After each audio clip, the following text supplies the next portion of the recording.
Bonjour et bienvenue à Mentor à Plus Coaching Professionnel. Je suis Isabelle Lefebvre et aujourd'hui, on parle d'un sujet sérieux qui touche de plus en plus d'entreprises, la prévention du harcèlement au travail.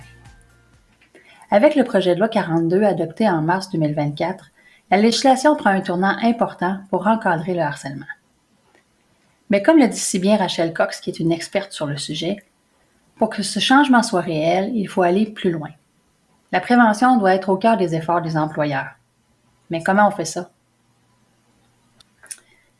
Première étape, identifier les facteurs de risque dans notre milieu de travail.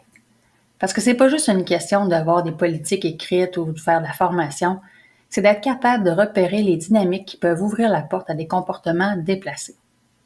Par exemple, dans des environnements ultra compétitifs où la performance individuelle prime sur tout le reste, ça peut créer une tension qui rend le harcèlement plus probable.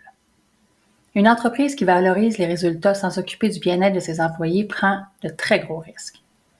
La vraie prévention commence quand on crée un climat de confiance. Les employés doivent se sentir à l'aise pour dénoncer un comportement sans avoir peur des représailles.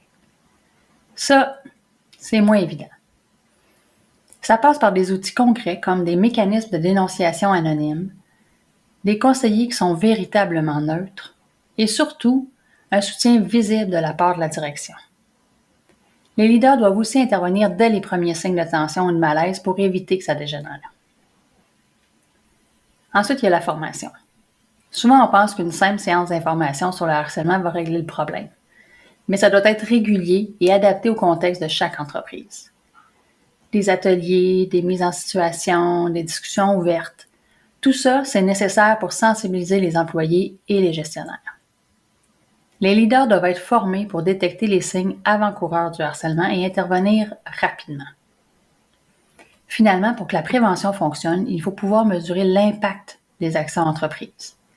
Des indicateurs comme le climat de travail, la satisfaction des employés ou même le taux de roulement, ça peut aider à voir si on est sur la bonne voie. Ça prend de l'engagement de la part des dirigeants qui doivent être prêts à s'ajuster en cours de route aux besoins. En résumé, la loi 42, c'est un bon début, mais la véritable clé, c'est une prévention active en continu. En changeant la culture d'entreprise pour créer un environnement inclusif et respectueux, on peut vraiment faire une différence et éviter d'en arriver au recours juridique.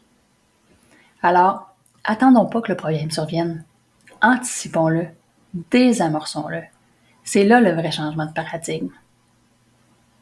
Merci d'avoir écouté. Si ce sujet vous tient à cœur comme moi, laissez un commentaire et abonnez-vous pour d'autres discussions sur les défis et les solutions en milieu de travail. À bientôt!